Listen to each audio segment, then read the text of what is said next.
Hi, everybody. My name is Lexi Rhodes, and today I will be talking about calorimetry with you all, going over it. Excited for the opportunity, and hopefully we can go into it. And so calorimetry is 10.5 in the book, and so you all are aware that the examples that I use are different, so feel free to go there for more resources and more practice problems. But starting off, what is calorimetry? Well, calorimetry in a nutshell is the science of measuring the amount of heat transferred to or from a substance in reaction. And this is done by using a calorimeter. And so it's the heat exchange within its surroundings. Basically, with less words in your mouth, it's measuring the energy transferred during a physical process, like an ice cube melting, or a chemical reaction, just like the many reactions we have looked at throughout the course of this class.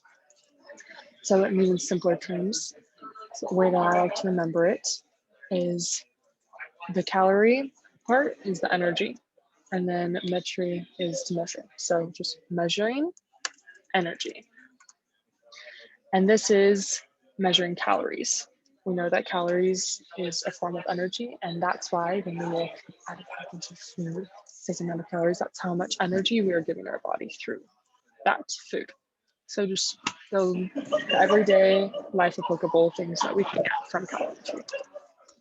But before we dive into the chemistry side of it and when we use calorimetry, it's important to note and remember the difference between the system and the surroundings. We know with endothermic, that's heat going into the system being here the ice cube, or on this side the fire, and the surroundings either being what's pushing in or taking in that energy. So endothermic goes into the system, and the surroundings are losing that heat, giving it to the system. That's why endothermic, it feels cool, an ice cube, because it's cooler than its surroundings and it's gaining the heat and it's taking the heat from its surroundings. So just a quick reminder so that we can remember that as we practice.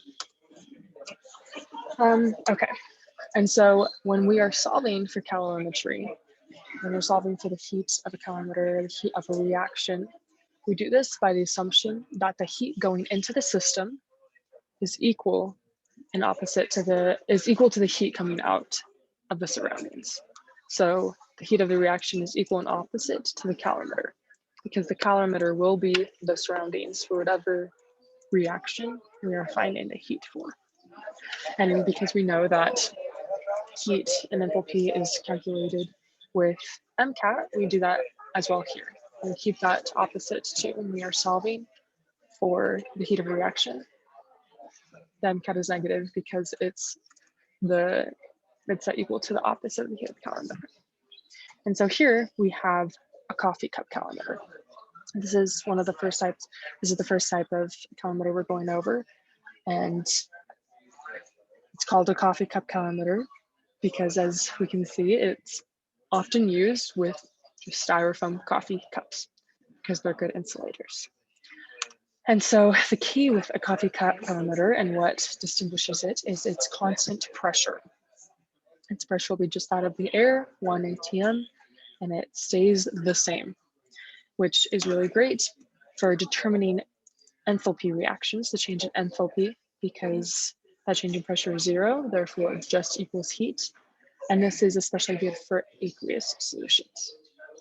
That is because here we have our coffee cup calorimeter, and we have our cup, and then it's just our water inside.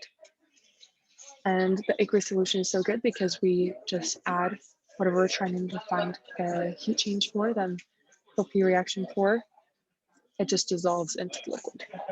So if we add salt and it dissolves, we just with the stir to help keep it consistent throughout the entirety of the water. This is really great because it's just within the water as a whole. And so when we use a coffee cup calorimeter, this is when it's best, is for those aqueous solutions when we're dissolving something into the liquid. And this is with the assumption made that none of the energy is being lost to the air. That if we were to put something here and the thermal energy were released, that all of that was released directly into the water and the water absorbed it all. We were able to determine it and know that it was released into the air. So if we were trying to determine the enthalpy of fusion for an ice cube melting inside this cup of water, this coffee cup calorimeter, we know and would assume that the heat is exchanged only between that water and the ice cube. And we disregard the thermometer, the stir, the cups, the air. And because water is so dominant in this coffee cup calorimeter, we assume that the mass of the calorimeter is just the mass of the water that we use. And the heat capacity is just the heat capacity of the water. This is also because the heat capacity is so high, so the rest of the parts of the coffee cup calorimeter are negligible. And we'll also see often that these coffee cup calorimeters will have covers on them. And this is purely for being able to keep even more of that heat in and lose less of it to the surroundings, like the air, but the constant pressure still keeps, and that it is not sealed. It is open. There is still that air pressure that will equalize, and it will be 1 atm regardless. So now we have a practice for the coffee cup calorimeter. A coffee cup calorimeter contains 150 grams of water at 24.6 degrees Celsius. A 110 gram block of molybdenum metal is heated to 100 degrees Celsius and then is placed in the water in the calorimeter. The contents of the calorimeter come to an average temperature after the reaction of 28 degrees Celsius. What is the specific heat capacity of the molybdenum? Okay, so I hope you could pause, not go back a second, pause and work it out for yourself to give you a chance to work through it. But here we want the specific heat capacity of the molybdenum.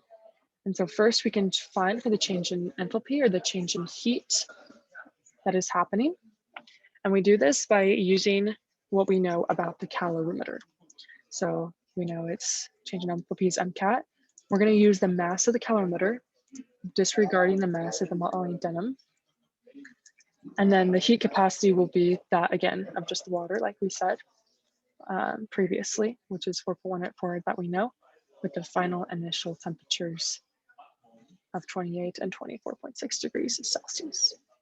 When we solve all of that out, we find that the change in enthalpy is 2100 joules.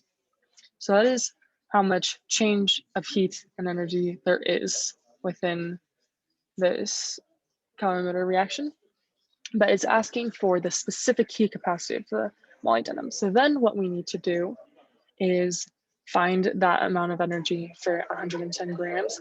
We can just manipulate this equation and change it for the molybdenum's place.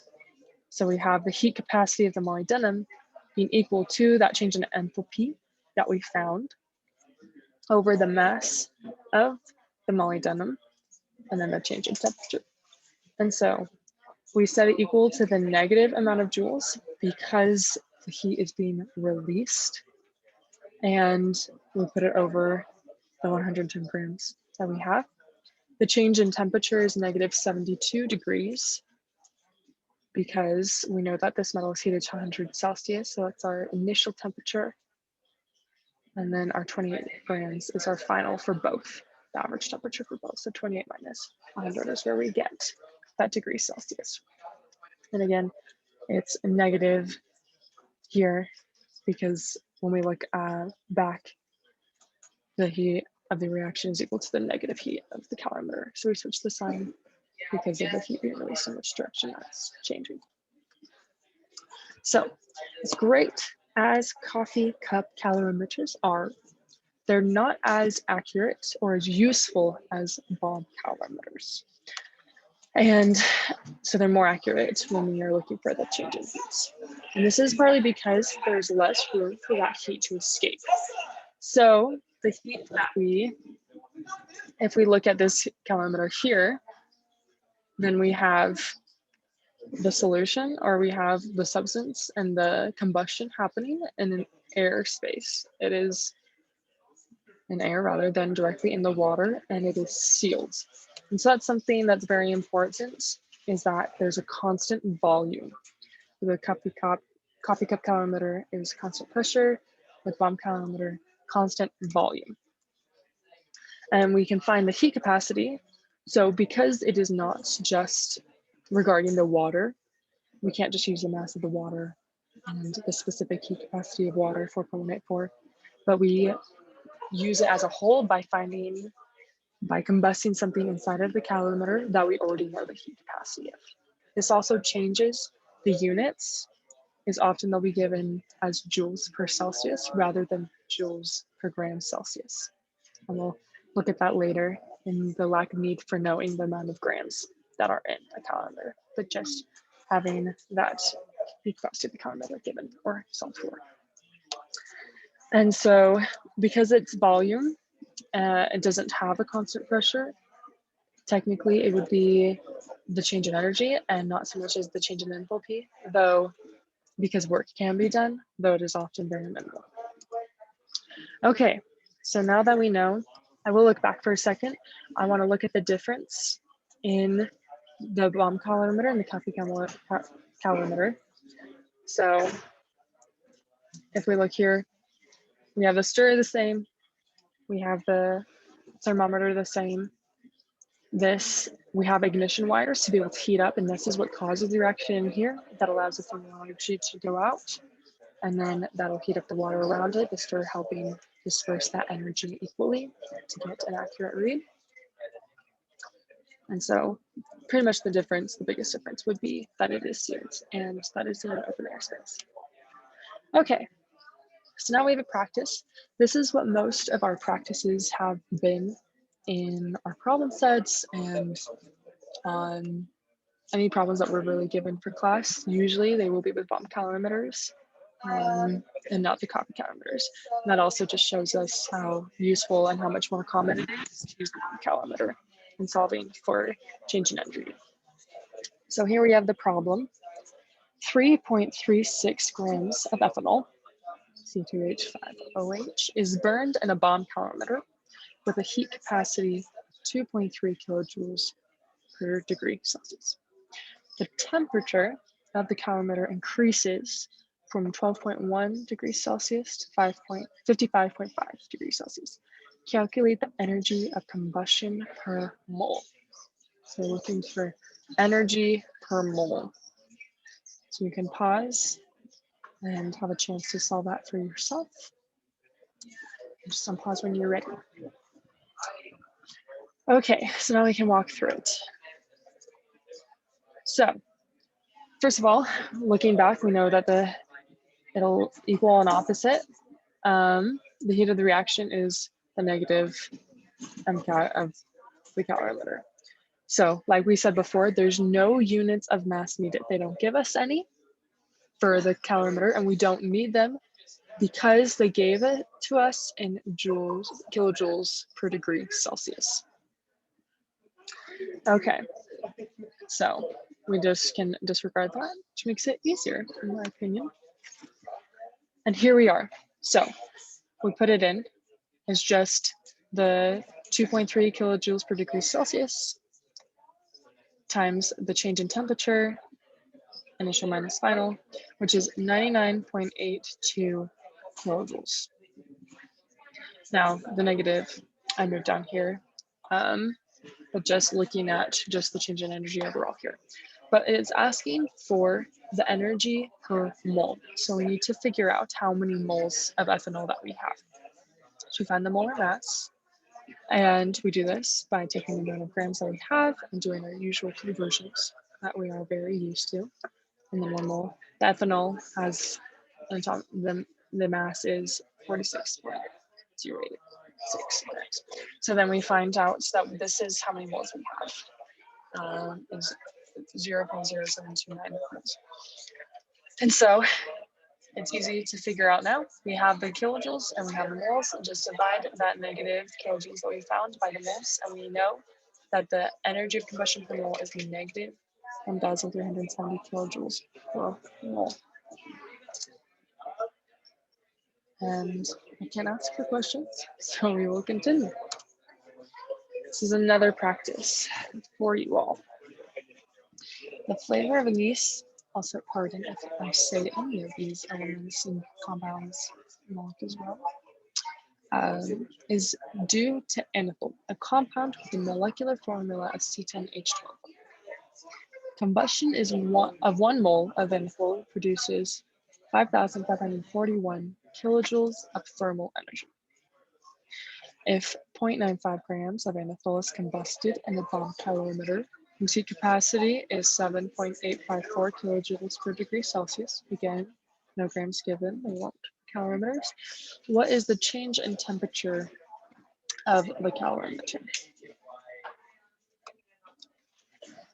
Okay, so the change in amplitude of the combustion is going to be the MCAT. Again, we're using the same equations and it's pretty straightforward. It's a lot easier to set up these equations than it is for a lot of the other ones. But here we have the amount of the anethol that is combusted in the bomb calorimeter times the moles per the molar mass to figure out how many moles we have of the anethol in general. And then we multiply that by what they gave us as the kilojoules for the 1 mole. So this one it's set up the same way, but it's solving for it a little bit differently because we have the kilojoules per mole given, and then we're trying to figure out just heat of combustion in general, rather than just per mole. So for how much we have, how much energy is being released. And this would be negative 35.5 kilojoules. Now that we have the amount of kilojoules, we can set this back equal and manipulate the equation of MCAT to be able to solve for the change in temperature of the calorimeter that we have. And so when we change it, it's that change in enthalpy that we got over the heat capacity of the calorimeter, which is given. And then that would be the 35.5. And remember, it's not negative here because we set it equal to opposite. So 35.5 kilojoules over the 7.854 kilojoules per degree Celsius. Our units cancel, and that is why we are left with a 4.52 degrees Celsius. That is how much the calorimeter changed in temperature. And so when looking at all of these, it is just extremely important, and with all the problems that we've been doing throughout the semester, and especially this last unit, is to keep track of the units.